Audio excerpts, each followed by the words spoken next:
लोकनेते भाई वैद्य युवा नेता पुरस्कार ज्यांना आज आपण दिलेला आहे ते अत्यंत निर्भय धडाडीचे व्यासंगी पत्रकार श्रीयुत राजू परोळेकर, भाई वैद्य फाउंडेशनच्या सरचिटणीस प्राध्यापक डॉक्टर गीतांजली, आरोग्य सेनेचे राष्ट्रीय सरचिटणीस लक्ष्मीकांतजी मुंदडा, आरोग्य सेनेच्या महाराष्ट्र शाखेचे प्रमुख अतुलजी रुणवाल, पुणे जिल्हा आणि पुणे शहर शाखेचे प्रमुख हनुमंतजी बैरट आणि आज आमच्या विनंतीला मान देऊन आमच्या व्यासपीठावर येऊन प्रस्तावना करणारे मुस्लिम सत्यशोधक मंडळाचे कार्याध्यक्ष प्राध्यापक शमसुद्दीन तांबोळी आणि आपण सर्व उपस्थित. प्रथम मला एक गोष्ट सांगितली पाहिजे की आरोग्य सेना आणि भाई वैद्य फाउंडेशनच्या बैठकीत हा पुरस्कार अक्षरशः एकमताने देण्यात आला.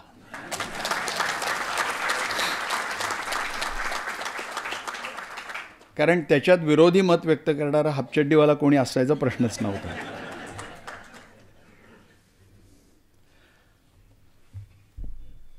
तुम्हाला हा पुरस्कार देताना आम्हाला मनापासून खूप आनंद होतोय, खूप अभिमान वाटतोय.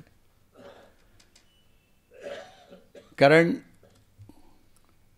ढासळत्या लोकशाहीच्या स्तंभाला आज सावरून धरणारे देशामध्ये जे काही मोजके आवाज आहेत त्या आवाजातला तुमचा एक अत्यंत निर्भय असा आवाज आहे.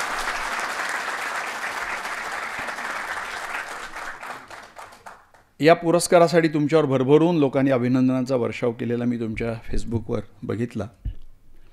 पण एक फार गमतीची प्रतिक्रियाही मला वाचायला मिळाली की अहो यांना विवेकवादी पुरस्कार द्या, पण ज्यांची मुलगी युवा झाली त्यांना युवा नेता पुरस्कार कसला देत आहे.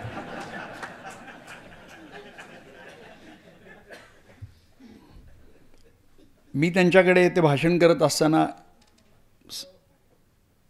बाजूनी इकडून तिकडून सगळीकडनं बघत होतो आणि मी विचार करत होतो की ह्याला युवा म्हणायचं नाही तर कोणाला युवा म्हणायचं.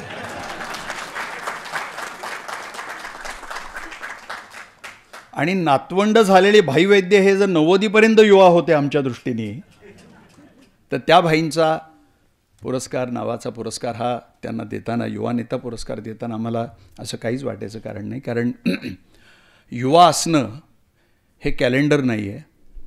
युवा असणं ही मनातली ताकद आहे आणि ती तुमची ताकद सतत मी गेले कित्येक वर्ष पाहत आलो आहे. आपली भेट संवादच्या निमित्तानेच झाली आणि तुम्ही मला संवादच्या तुमच्या मुलाखतीसाठी बोलवलं होतं आणि ती मुलाखत फार वेगळ्या कारणाने माझ्यासाठी संस्मरणीय झाली. ती झाल्यावर दुसऱ्याच दिवशी मला एक फोन आला. मी रुबी हॉलच्या मधल्या लॉबीमध्ये उभा होतो आणि पलीकडनं आवाज आला की मी अंदमान निकोबारचा गव्हर्नर जनरल राम कापसे बोलतोय. अभिजित, अरे तुझी मुलाखत मी काल ऐकली. एकदम अभिजित, मी तसं त्यांचा माझा काही परिचय नव्हता. त्यांनी नक्कीच माहिती काढली असणार आणि ते थेट बोलले माझ्याशी. आणि अरे तू ते तिकडे तामिळनाडू केरळला गेलास, तू अंदमानला का नाही आरोग्य सेनेचं पथक घेऊन आलास? तर म्हटलं अहो तुमचं ते अंदमान तिथल्या परवानग्या याच्यात आम्ही अडकून गेलो असतो. नाही नाही, आता याच्यापुढं लक्षात ठेव. राम कापसे हे संघाच्या मुशीतनं निर्माण झालेलं भाजपचं एक फार मोठा नेता.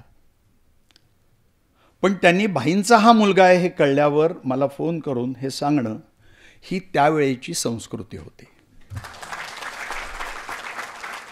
आणि ती राजकीय संस्कृती आता पूर्णपणे संपलेली आहे. आता राजकीय संस्कृती ही जोकर नावाचा जो एक हॉलिवूडचा खूप गाजलेला चित्रपट आहे, हा जो जोकर आहे हे फार विलोभनीय व्यक्तिमत्व आहे. बघावं तर हा आपल्याला सायकोपॅथ वाटायला लागतो. आणि तो एक तत्वज्ञान मांडतो की जगात अराजक माजवलं तरच जग त्या अराजकाच्या घुसळीतून पुन्हा उभं राहील. आणि म्हणून तो जगामध्ये अराजक निर्माण करण्याचा प्रयत्न करतो. आत्ता अनेक देशांच्या प्रमुखपदी असे बरेच जोकर बसलेले आहेत. ते ठरवून अराजक माजवत आहेत या जोगरसारखं का ते त्यांच्या हातून त्यांच्या सत्तेच्या आवाजापायी अराजक माजवलं जाते हे मला माहिती नाही. ट्रम्प महाशय हे मला त्या जोकरचंच एक फार वेगळं रूप वाटत राहतात. आणि त्यांना शांततेचा पुरस्कार, नोबेल पुरस्कार हा पाकिस्ताननं त्यासाठी मागणी करावी, मला त्याच्याबद्दल काही आश्चर्य वाटत नाही. दुसरं कोण मागणी करणार? आणि मोदीजींनाही शांततेच्या नोबेल पुरस्काराची मागणी अशीच कोणी केली तरी मला आश्चर्य वाटणार नाही. पण मी तुम्हाला एक सांगतो, मोदीजींना जर नोबेल पुरस्कार द्यायचे झाले तर बऱ्याच विषयांचे पुरस्कार द्यावे लागतील. त्यांना विज्ञानाचा पुरस्कार द्यावा लागेल, कारण त्यांनी आमच्या प्लास्टिक सर्जनच्या एका फार मोठ्या राष्ट्रीय पातळीवरच्या परिषदेमध्ये सांगितलं की तुम्ही कसली प्लास्टिक सर्जरी करता, आमच्या देशामध्ये गणपती ही या पृथ्वीतलावरची पहिली प्लास्टिक सर्जरी होती. त्यांनी वैज्ञानिकांना सांगितलं की वाहणाऱ्या गटारावर एक भांडं उपटं टाकलं, त्याला भोग पाडलं, पाईप लावला की त्यातनं गॅस येतो आणि चहा करता येतो. त्यांनी बिल गेट्सला सांगितलं की अरे AI, आर्टिफिशियल इंटेलिजन्सी, अरे तुम्ही काय घेऊन बसलाय, आमच्या देशात मूळ जन्माला आलं AI असं म्हणतं.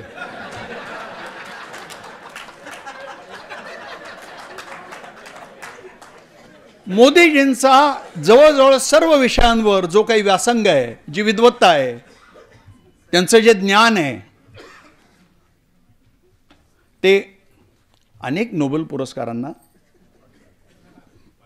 पात्र आहे. त्यामुळे त्यांना बरेच आपल्याला नोबेल पुरस्कार द्यावे लागतील.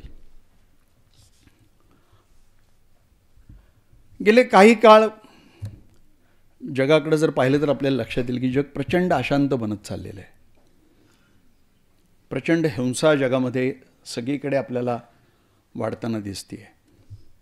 म्हणजे असं काही लोक जेव्हा म्हणायचे की पुढचं जर जागतिक युद्ध झालं तर ते पाण्यावरनं होईल, तसं काहीच घडताना दिसत नाही. आता वेगळ्याच कारणांवरनं जग 2 ठिकाणी जागतिक युद्धाच्या उंबरठ्यावर उभं आहे. आता त्यातली एक गंमत आहे अजूनही, ती लक्षात घेतली पाहिजे की युक्रेन आणि रशियाचं जो काही युद्ध आहे आणि त्याची जी काही कारणं आहेत ती वेगळीच आहेत. आणि इकडे इस्रायलनी गाझा पट्टीवर जे काही हल्ला करून आता पुन्हा इराणला अडचणीत आणायला सुरुवात केली आहे, त्याची काही कारणं वेगळीच आहेत. आता या दोन्ही गोष्टींकडे कसं बघायचं, कुठल्या दृष्टिकोनातून बघायचं, याच्या पाठीमागे काही एकच दृष्टिकोन, एकच सूत्र आहे का, हा प्रश्नही अनेक वेळा पडायला लागतो. पण एक गोष्ट मात्र आपण प्रत्येकाने लक्षात घेतली पाहिजे की युक्रेन आणि रशिया हे 2 सार्वभौम राष्ट्रांमधलं युद्ध आहे. भले युक्रेन हा एकेकाळी त्या सोव्हिएत रशियाचा भाग जरी होता असला तरी नंतर विघटन झाल्यावर ती 2 सार्वभौम राष्ट्र झालेली आहेत. या दोघांकडं आपापली शस्त्र आहेत, आपापलं सैन्य आहे, आपापली ताकद आहे. इस्रायल आणि गाझा पट्टीतलं युद्ध हे एक निशस्त्र समूह, ज्याला धड अजूनही राष्ट्र म्हणून देखील उभं राहता आलेलं नाही, ज्याच्याकडं स्वतःचं सैन्य नाही आणि त्याच्याशी इस्रायल नावाचा दिसायला जरी टिचभर असला तरी अमेरिकेची सर्व आर्थिक ताकद पाठीमागं असणारा एक देश, असं हे युद्ध आहे. हे प्रचंड असमान युद्ध आहे. आणि राजू परुळेकर म्हणले तसं की या युद्धामध्ये गाझाच्या बाजूनी बोलणं म्हणजे मुस्लिमांच्या बाजूनी बोलणं नसून हे मानवतावादाच्या बाजूनी बोलणं आहे. आणि जर आज भाईंच्या 97व्या जयंतीच्या दिवशी आपण याबद्दल काही भूमिका घेणार असो तर ती आपली भूमिका मानवतावादाचीच असली पाहिजे. कारण भाई आयुष्यभर मानवतावादाच्या बाजूनी उभे राहिलेले आहेत. ते करताना भाईंनी ना कधी जात पाहिली, ना कधी धर्म पाहिला, ना कधी कुठला पंथ पाहिला, ना राज्यही पाहिलं. बिहारला जेव्हा आम्ही कोसीच्या प्रलयाला गेलो आणि रात्री उशिरा पोचलो आणि आमचे तिथले कार्यकर्ते म्हणले की नाही, थेट आपल्याला एका शाळेत शिबिराला सुरुवातच करावी लागेल, एवढा मोठा प्रवास करून आम्ही पोचलो होतो. आणि त्यावेळेला त्या कोसीच्या प्रलयात घरदार वाहून गेलेली ती बिहारी माणसं, त्या बाया बापडे उभं राहून आरोग्य सेनेच्या पथकाच्या स्वागताच्या काय घोषणा देत होत्या? भाई वैद्य जुग जुग जिओ. मला माहिती होतं, पण कार्यकर्त्यांना आश्चर्य वाटलं की बिहारचा टोकाला, जिथं पूर्णियाच्या म्हणजे जवळजवळ नेपाळच्या सीमारेषेला आम्ही गेलेलो आहोत, आणि तिथे आमचं स्वागत भाई वैद्य जुग जुग जिओ या घोषणांनी होतं आहे. आणि मग तेव्हा दुसऱ्या दिवशी तिथल्या कार्यकर्त्यांनी सांगितलं की तुम्हाला कल्पना नाही कि भाई जी हमारे लिए कितनी बार यहाँ आए और कितनी बार हमारे लिए लढे. आणि हीच कथा भाईंबद्दल आम्ही कधी उत्तर प्रदेशात ऐकली, भाईंबद्दलची हीच कथा कधी आम्ही केरळला ऐकली, कधी तामिळनाडूला ऐकली. देशाच्या कानाकोपऱ्यात भाई आयुष्यभर अशा गोष्टींसाठी जात राहिले, आणि ह्या गोष्टी सर्व मानवतावादाच्या होत्या. केवळ एक समाजवादी म्हणून वंचित, दलित, कष्टकरी, मजूर, कामगार, महिला, हे विविध जे सामूहिक सामाजिक गट आहेत, या गटांसाठी भाई लढत होते असं म्हणता येईल. आम्ही म्हणतोय अनेक वेळा तसं. पण या सगळ्याच्या पाठीमागे भाईंचं एक अत्यंत व्यापक मानवतावादाचं सूत्र होतं, आणि तो मानवतावाद घेऊनच आम्ही पुढे निघालो. शालोम इस्रायल जे पुस्तक मी एक लिहिलं, त्याचं गेल्या वर्षी ऑडिओ बुकमध्ये रूपांतर झालं. त्यावेळेला मी असं म्हणालो होतो की आरोग्य सेनेचं पथक नेपाळमध्येही जाऊन आलं. भूकंपाच्या वेळेला आम्ही नेपाळला गेलो, काश्मीरला तर आम्ही अनेक वेळा गेलो.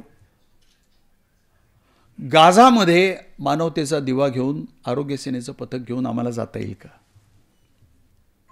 पण इच्छा जरी व्यक्त केली आणि त्याच्याबद्दल काही हालचाल जरी चालू केली, तर ATS बोलवायला पुढं मागं पाहणार नाही. अशी आज आपल्या देशाची संपूर्ण परिस्थिती आहे. ही लोकशाही आहे का? मला फार अनेक वेळा आठवण व्हायला लागते की इंग्रजीमध्ये आपण लोकशाही म्हणजे डेमोक्रेसी असं म्हणतो. क्रसी म्हणजे सत्ता, रूल ऑफ पॉवर. पण जर आपण त्याच्याशी संबंधित शब्द पाहायला सुरुवात केली तर अनेक शब्द समोर दिसायला लागतात. ॲरिस्टोक्रसी म्हणजे एकाच व्यक्तीच्या हातामध्ये सगळी सत्ता असणं.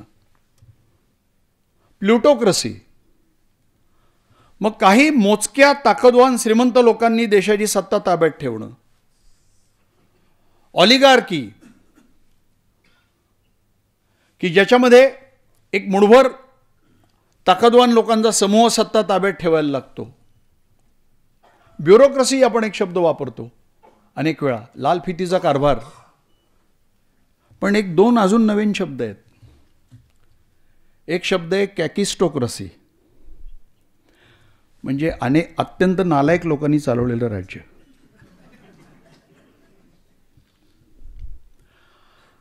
आपल्या लोकशाहीकडे पाहिल्यावर असं लक्षात यायला लागतं की आपली लोकशाही आता या सर्व शब्दांना पात्र झालेली आहे. म्हणावं तर एका माणसाच्या किंवा दीड माणसांच्या हातामध्ये पूर्ण सत्ता आहे. म्हणावं तर काही मोजक्याच 2 किंवा 3 किंवा 4 उद्योगपतींच्या हातामध्ये पूर्ण सत्ता आहे. हे उद्योगपती या देशाचं शोषण करतायत आणि हे उद्योगपती सत्ताधाऱ्यांना तिथं खुर्चीवर बसवत आहेत आणि त्यांना सतत सत्तेवर राहण्याची व्यवस्था करतायत. का नक्की काय होत आहे? का ते सत्ताधारी त्या उद्योगपतींची श्रीमंती सतत वाढवत आहेत आणि एक विशिष्ट समूह या सगळ्यांना नियंत्रित करतोय का? हा प्रश्न पडायला लागतो. पण एक मात्र निश्चित की या सगळ्यामधनं खऱ्या अर्थानं जनतेचं राज्य, डेमोक्रेसी हे नाहीसं व्हायला लागलेलं आहे. ती ऑलिगार्की आहे, ॲरिस्टोक्रसी आहे, ती क्लेप्टोक्रसी आहे. जसं कॅकिस्टोक्रसी तसा क्लेप्टोक्रसी असा आहे अजून एक शब्द आहे. क्लेप्टोक्रसी म्हणजे देशाची संसाधनं लुबाडून ओरबडून श्रीमंत होत त्या देशाची सत्ता हातात ठेवणारी माणसं. म्हणजे कॅकिस्टोक्रसी आणि क्लेप्टोक्रसी आत्ता आपल्या देशामध्ये या सर्व शाह्या आहेत. आणि त्याच्यावर अजून एक शाही आहे, थिओक्रसी. आणि थिओक्रसी म्हणजे धर्माधिष्ठित राज्य. तुम्ही बघा, अत्यंत पद्धतशीर देशाची वाटचाल हिंदू राष्ट्राच्या दिशेने चालू आहे. हे नियोजनबद्ध आहे. हे काही असं आपोआप घडत नसतं. त्याचं नियोजन फार वर्षांपासून ते करत आले. ते स्वप्न तर ते शेकडो वर्षांपासून पाहत आलेत. आणि निरनिराळ्या मार्गांनी फार पद्धतशीर देशाला धर्माधिष्ठित राष्ट्राकडे घेऊन जाण्याचा उद्योग सुरू झालेला आहे. मग हे करण्यासाठी 2 वॉशिंग मशीन ते वापरतात. त्याच्यातलं एक फार प्राचीन वॉशिंग मशीन, एक नवीन वॉशिंग मशीन तुम्हाला सगळ्यांना माहिती आहे, बाजोबाजूची दोलाई मशीन आहे. म्हणजे आदल्या दिवशी डाग दिसले मध्य प्रदेशात, 70,000 का घोटाला. आपल्याला वाटलं की अरे जाणार बरं का आता ऑर्थर रोड जेलला. दुसऱ्या दिवशी ते रांगेतनं मशीनमध्ये गेले, बाहेर पडले, डायरेक्ट लाल दिव्याचीच गाडी आली. रांगाच्या रांगा लागल्या, माणसं शिरतायत आतमध्ये त्या मशीनमध्ये, स्वच्छ होऊन बाहेर पडतायत. मग त्याच्यामध्ये भ्रष्टाचारी आहेत, दरोडेखोर आहेत, बलात्कारी आहेत, सगळेच आहेत.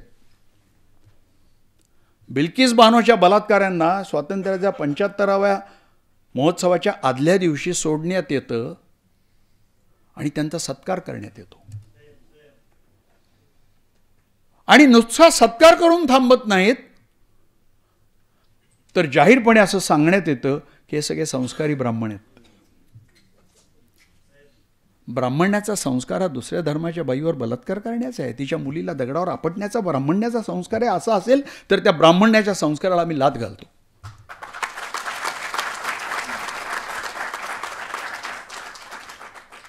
पण अजून एक दुसरं वॉशिंग मशीन आहे, आपण विसरतो ते वॉशिंग मशीन, आणि ते हिंदुत्ववाद्यांच्या संघाचं वॉशिंग मशीन आहे.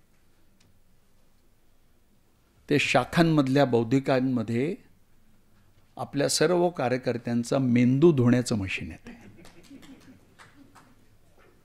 तो मेंदू धुवून पूर्णपणे विचारक्षमता गमावलेली माणसं, एका बाजूला बघायला गेलं तर ती उच्च शिक्षित आहेत, कोण डॉक्टर्स आहेत, कोण प्राध्यापक आहेत, कोण इंजिनियर्स आहेत, मोठी मोठी शिक्षण आहेत, IITतनं बाहेर पडलेत. पण हे सगळं करत असताना दुसऱ्या बाजूला त्यांचं वॉशिंग मशीन त्यांचे मेंदू धुत आहे आणि त्यांची स्वतंत्र विचार करण्याची क्षमता धुवून टाकली जाते. त्यांना काहीच कळत नाही. त्यांच्याकडे जे येतं त्याच्यावर ते फक्त बोलत राहतात. मला अनेक वेळा या संघिष्ट लोकांना प्रश्न विचारतो की अरे तुम्ही सगळेजण पोपटासारखे एकाच भाषेत कसे बोलता? म्हणजे मोदीजींनी युद्ध चालू केलं तर तुम्ही सगळेजण, म्हणजे अक्षरशः मला क्षणभर असं छाती भरून आली, माझी ऊर भरून आलं. वेडात मराठे वीर दौडले सात गाणं मला गावाचं वाटायला लागलं. मलाही असं वाटायला लागलं की जाऊन द्या, एकदाचा तो पाकिस्तानचा प्रश्न तरी सुटून जाईल. जिंकून टाका तो पाकिस्तान, घेऊन टाका तो ताब्यात. 56 इंचाचा तो वीर निघाला महापुरुष, आणि बघता बघता त्या 56च्या मध्ये ट्रम्प नावाचं एक टिंब येऊन बसलं आणि 56चे 5.5 इंच कधी झाले पत्ताच लागला नाही.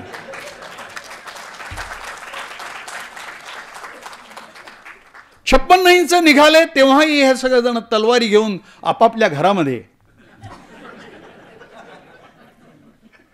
युद्ध खेळत होते. सर्व वाहिन्यांचे जे निवेदक होते ते तर कराचीला केव्हाच जाऊन पोचले होते. त्यांनी इस्लामाबाद ताब्यात घेतला, कराची ताब्यात घेतली. मलाही असं वाटायला लागलं की बरं झालं, एकदाच हा प्रश्न सुटून जाईल. आणि 56चे जेव्हा 5.5 इंच झाले पुन्हा तेव्हाही ते सांगायला लागले की पहा मोदींनी जगाला वाचवलं. मग हा प्रश्न मला पडतो की दोन्ही कोण येथे नक्की?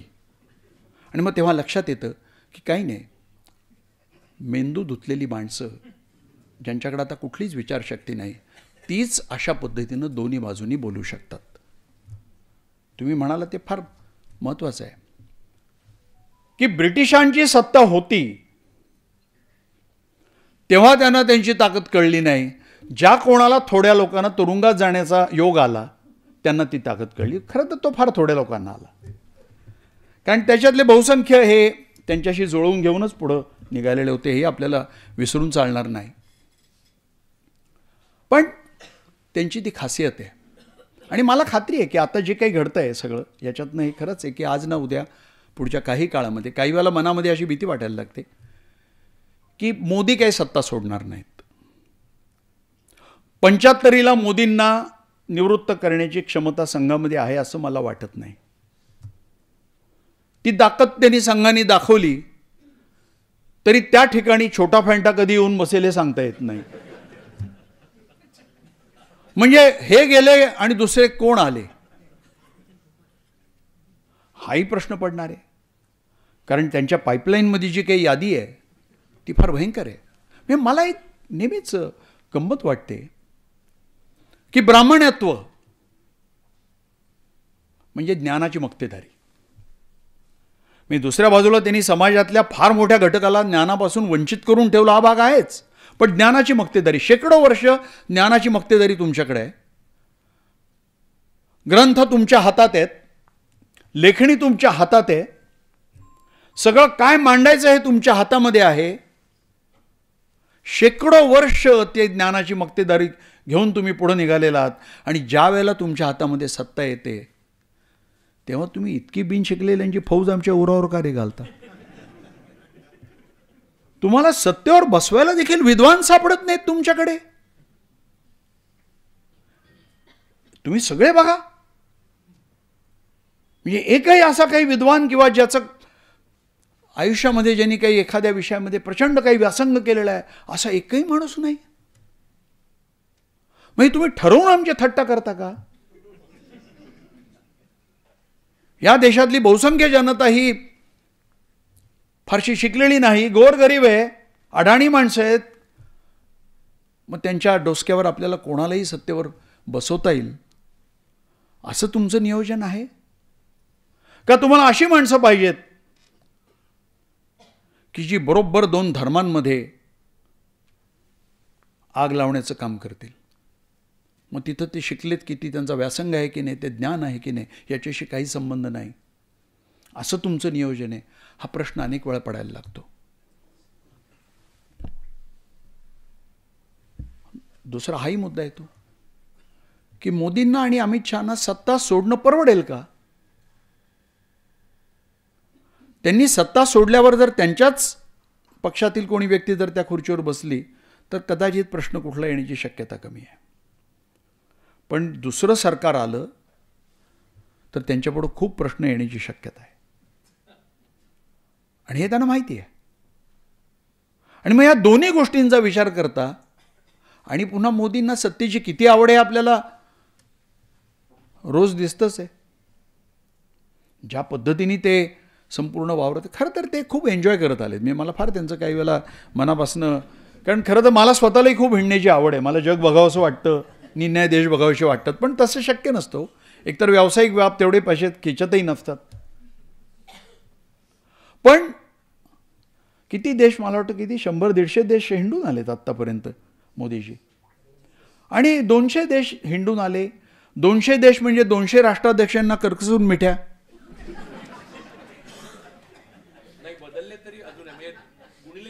गुणिले 3 करावं लागेल. म्हणजे नवे राष्ट्राध्यक्ष आले, तिथेही ते गेले.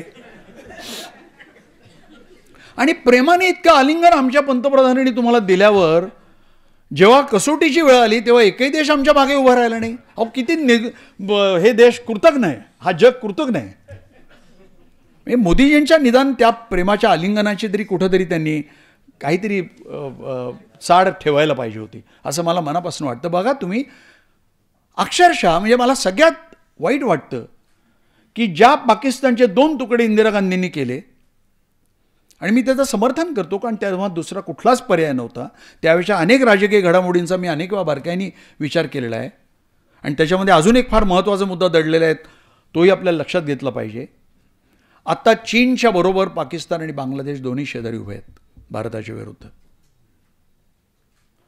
अखंड भारत म्हणजे काय, तुम्हाला हे सगळे देश ताब्यात घ्यायचे, पार अफगाणिस्तानापासून ते म्यानमारपर्यंत आणि वरती भूतानपासून ते श्रीलंकेपर्यंत तुम्हाला अखंड भारत करायचा आहे.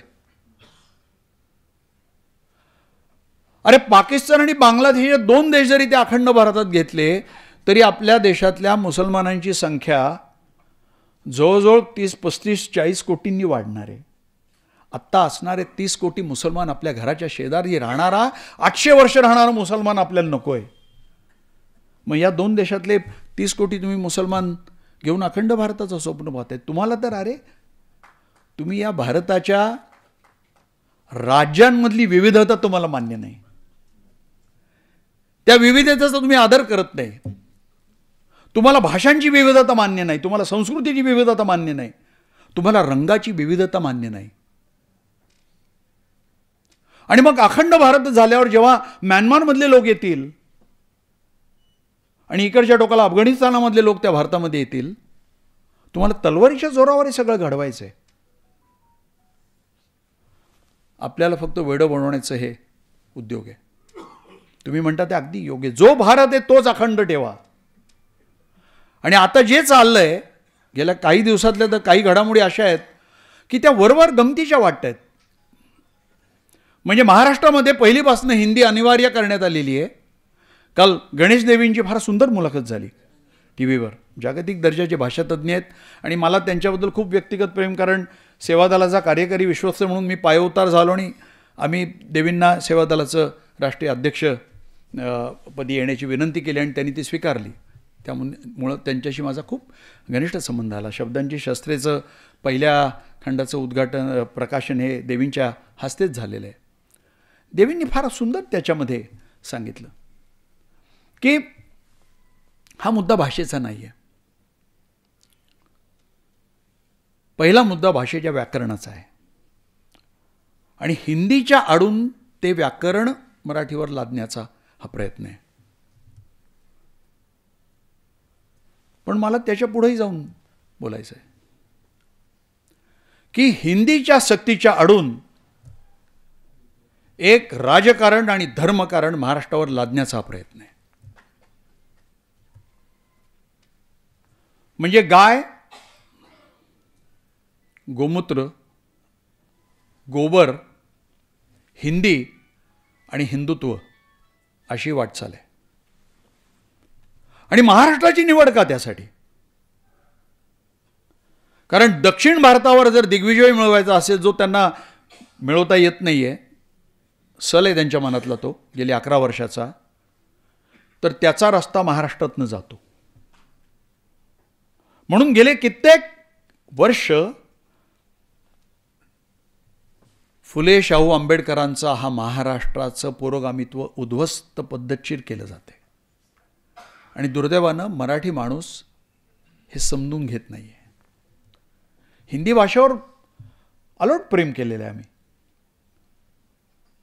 मुंशी प्रेमचंद असतील, महादेवी वर्मा असतील, अगदी गुलशन नंदा देखील, किंवा अमृता प्रीतमनी लिहिलेलं हिंदी आम्ही जीव टाकला त्याच्यावर. काल देवींनी फार सुंदर दुसरा मुद्दा सांगितला. ते म्हणले की आपण प्रेम हिंदीमध्ये करतो.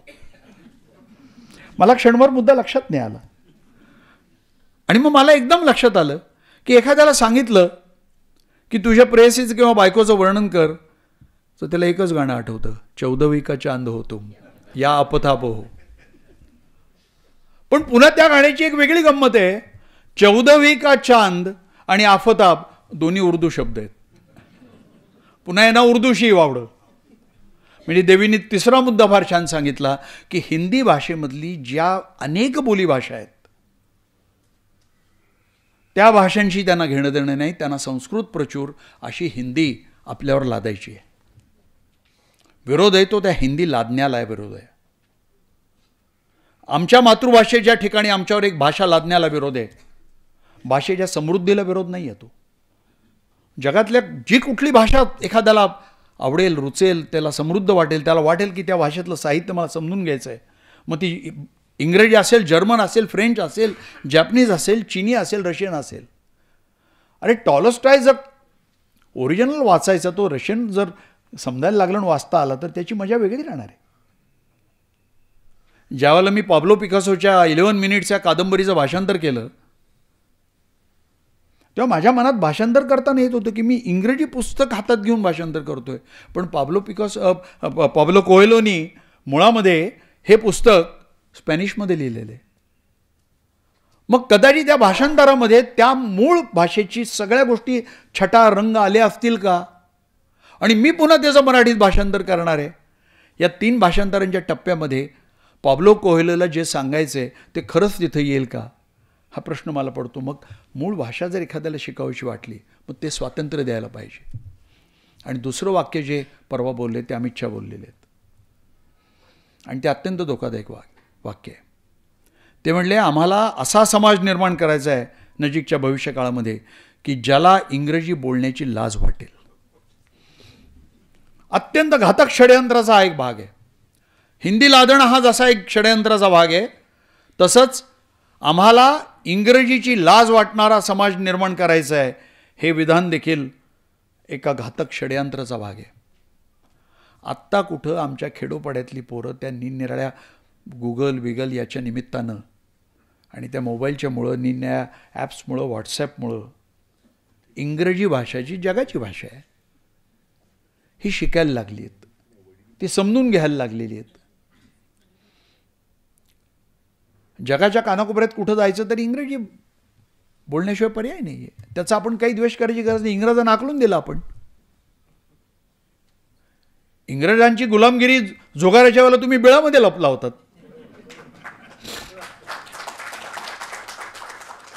पोर्तुगीजांचं सरकार इथनं घालवण्याच्या वेळेला भाई वैद्य हातामध्ये तिरंगा घेऊन त्या गोव्याच्या सीमारेषेवर उभे होते आणि त्यांना मरेस्तोर मारहाण झाली. आयुष्यभर भाईंचा हात वाकडा राहिला होता, हे अनेकांना माहिती नाही. पण शेवटपर्यंत तो तिरंगा त्यांनी सोडला नाही. डोक्याला 16 टाके पडले भाईंच्या त्यावेळेला, त्यांनी तिरंगा सोडला नाही. आणि तुम्ही गेल्या वर्षी अचानक घरघर तिरंगा तुम्हाला सुचला, आजपर्यंत कधी तुम्हाला तिरंगा सुचला नाही.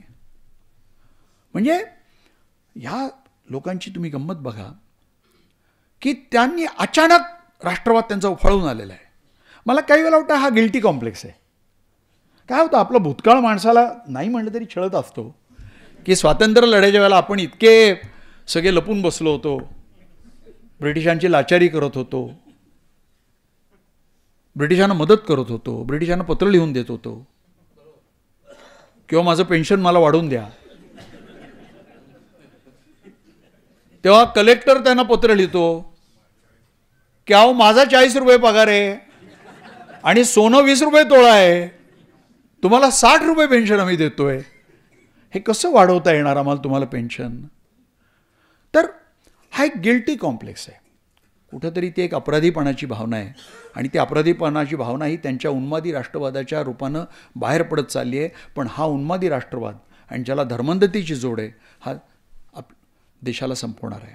शेवटी मी एकच गोष्ट सांगेन की समाजवादाचा अर्थ हा गरिबीचं वाटप नाही आहे.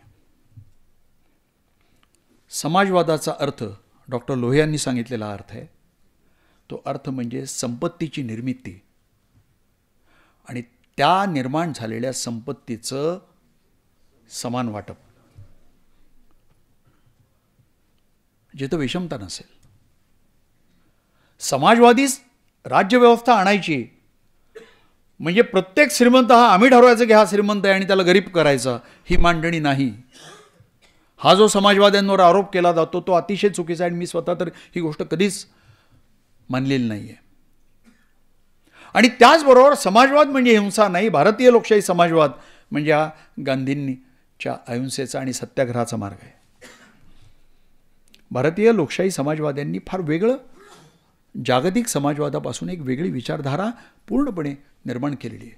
त्याच्यात फार मोठं योगदान आहे. लोहियांचं आहे, अरुणा असफ अलींचं आहे, युसुफ मेहर अलींचं आहे, अच्युतराव पटवर्धन, रावसाहेब पटवर्धन, एस.एम. दोशी, नानासाहेब गोरे, मधु दंडवते, मधुलिमय, मृणालताई, भाई प्रधान सर. केवढी मोठी यादी आहे ह्या सगळ्या लोकांची, आणि या प्रत्येकाने तुरुंगवास भोगलेले आहेत. आणि हे खरंच आहे की माफी मागून ते बाहेर येण्याचा प्रश्नच नव्हता, कारण ते सत्याग्रही होते. सत्याग्रहींनी अटक झाल्यावर उभं राहून सांगायचं असतं की या देशातल्या जनतेसाठी मी सरकारच्या विरोधी उभा राहिलेलो आहे, त्यामुळे या गुन्ह्यासाठी जास्तीत जास्त जी असेल ती शिक्षा मला करा. याला सत्याग्रह म्हणतात. हे सत्याग्रह यांनी केले, आणि भाईंचा शेवटचा सत्याग्रह वयाच्या 85व्या वर्षी होता. 85व्या वर्षी भाईंना अटक झालेली आहे आणि ते शिक्षण हक्काच्या प्रश्नावर. 88 होते भाई त्यावेळेला. आणि रस्त्यावर भाई बसल्याचा फोटो वर्तमानपत्रांमध्ये दुसऱ्या दिवशी झळकला. भाई उठत नव्हते आणि शेवटी पोलिसांना भाईंना अटक करण्याशिवाय पर्याय राहिला नाही. या पद्धतीने ही राहिलेली सगळी समाजवादी प्रभाव आहे. परंतु एक गोष्ट ही लक्षात घेतली पाहिजे की समाजवाद म्हणजे गरिबीचं वाटप नाही, संपत्ती निर्मिती आणि तिचं समान विषमते विना झालेलं वाटप. आणि म्हणून मी जे स्वप्न पाहतो समाजवादाचं ते मानवतेवर आधारित वैज्ञानिक प्रगती, अहिंसेवर आधारित शक्ती आणि समतेवर आधारित समृद्धी. आणि आज भाईंच्या या 97व्या जयंतीच्या निमित्त भारताच्या जगाच्याही या समाजवादी वाटचालीचं आपण स्वप्न पाहू. ही राजकीय विचारधारा नुसती नाही आहे, तर ही एक जीवनशैली आहे. अर्थात ही एक जीवनशैली असं म्हणलं की मला पुन्हा दिसायला लागतं की हिंदुत्व ही एक जीवनशैली आहे, तो एक धर्म नाही. त्याच्याशी याचं साधर्म्य एखाद्याला वाटू शकतं. पण एक लक्षात घ्या की हिंदुत्व हे जसं वेद, उपनिषद, गीता याच्यावर आधारित आहे, तसंच ते मनुस्मृतीवर आधारित आहे. कुठलाही हिंदुत्ववादी उभं राहून कधी असं म्हणण्याची शक्यता नाही, शक्यच नाही की मी मनुस्मृतीचा धिक्कार करतो आणि तरी मी हिंदू आहे, हिंदुत्ववादी आहे, असं तो कधीच म्हणत नसतो. आणि म्हणून या दोन विचारप्रवाह विचारधारेमध्ये एक मूलभूत फरक आहे. आपण आज भाईंच्या या जयंतीच्या निमित्तानं एवढ्या मोठ्या संख्येनं आलात. राजू परुळेकरांचा कौतुक करण्यासाठी तुम्ही इथे आलात. युवा नेता पुरस्कार हा देण्यासाठी वयाची काय अट ठेवायची हे प्रश्न आम्हालाही पडले होते. पण आम्ही भाईंच्याकडं बघून त्या अटी खूप शिथिल केल्या. आणि त्याच्यामधला एक फार महत्त्वाचा निकष हा मानला की जी व्यक्ती सातत्यानं देशातल्या तरुणांना स्फूर्ती देते, लढण्याची ताकद देते, देशात घडणाऱ्या राजकीय, सामाजिक आणि जगात घडणाऱ्या विविध घडामोडींचं अत्यंत भेदक वास्तव असं विश्लेषण करते, अशी व्यक्ती ह्या युवा नेता पुरस्काराला योग्य ठरते. आणि म्हणूनच आम्ही त्यांची निवड केली आणि आपण या फार मोठ्या संख्येने या कार्यक्रमासाठी आलात त्याबद्दल मला फाउंडेशनचा अध्यक्ष म्हणून आपले मनापासून आभार मानले पाहिजेत. भाईवैद्य फाउंडेशन आरोग्य सेना खूप उपक्रमांचा आपण उल्लेख केलात मगाशी, त्याबद्दल मी मनापासून आभारी आहे. पण खरं तर आरोग्य सेना आणि भाईवैद्य फाउंडेशन हे जे काही आम्ही निनाळे उपक्रम करतो हे सेवेचे उपक्रम आहेत. पण खरं आरोग्य सेना ही संघर्षशील संघटना आहे आणि असंख्य वेळा आरोग्य सेना अनेक प्रश्न घेऊन रस्त्यावर उतरत आलेली आहे. पुरामध्ये जाणारी, डोंगरदऱ्यात कोसळलेल्या कड्यांवरनं भूकंपाच्या वेळेला जाणारी, जीव धोक्यात घालून काश्मीरच्या सीमारेषेपर्यंत जाणारी आरोग्य सेना, हे आरोग्य सेनेचं एक वेगळं रूप.